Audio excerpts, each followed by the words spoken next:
Okay, my thoughts for today are regarding inspiration and inspiring other people.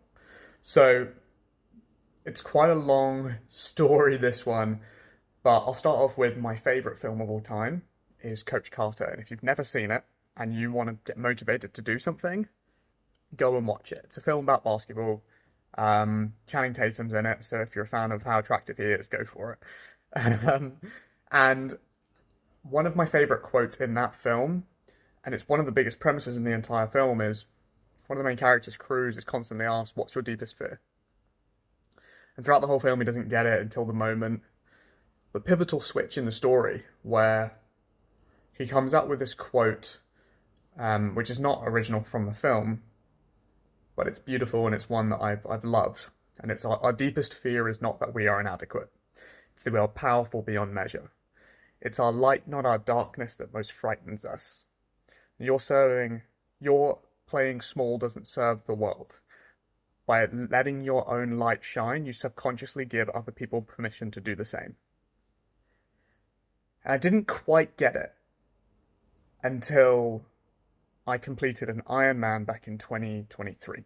So after closing the chocolate factory, I set out on this ambitious mission to prove to myself that I could do something that was physically impossible for me at the time. I have a powerlifting background, strength and speed focus. To switch to something so endurance based, I can promise I said this, I was like, I'm never going to run a marathon ever. It's ridiculous.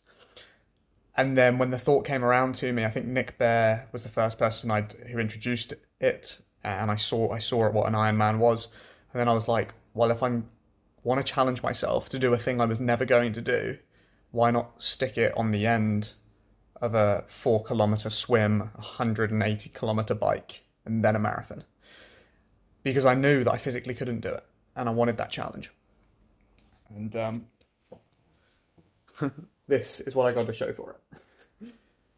Admittedly, you get that just for showing up.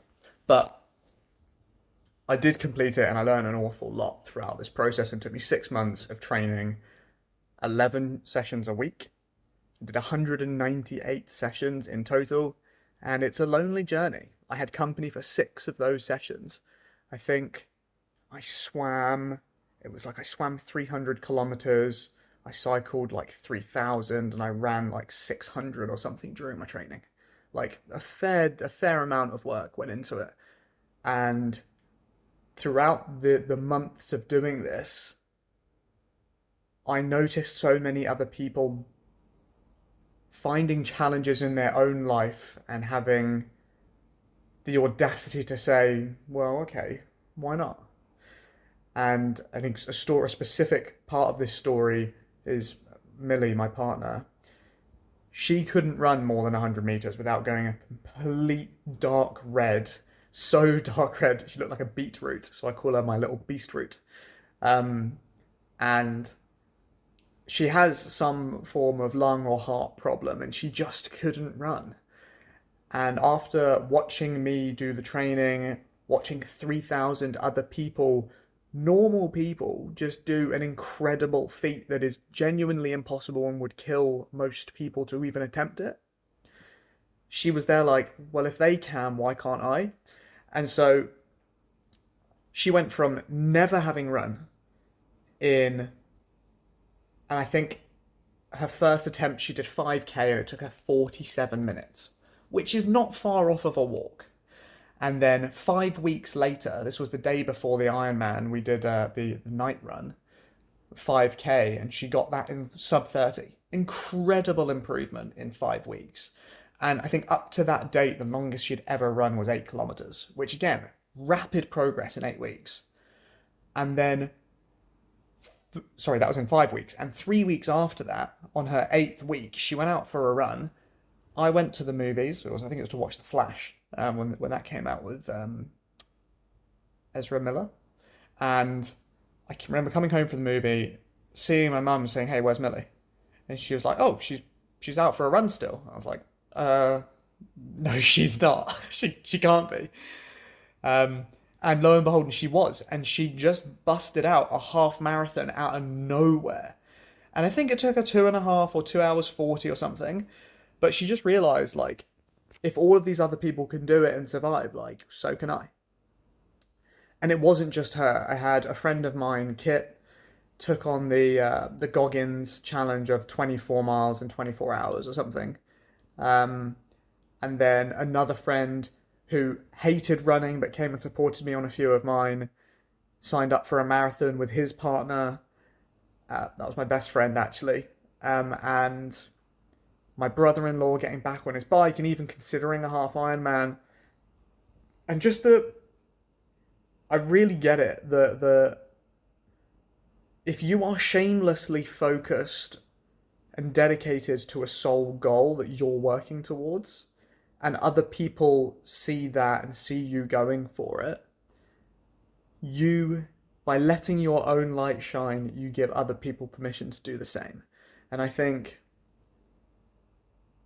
that's my biggest fear.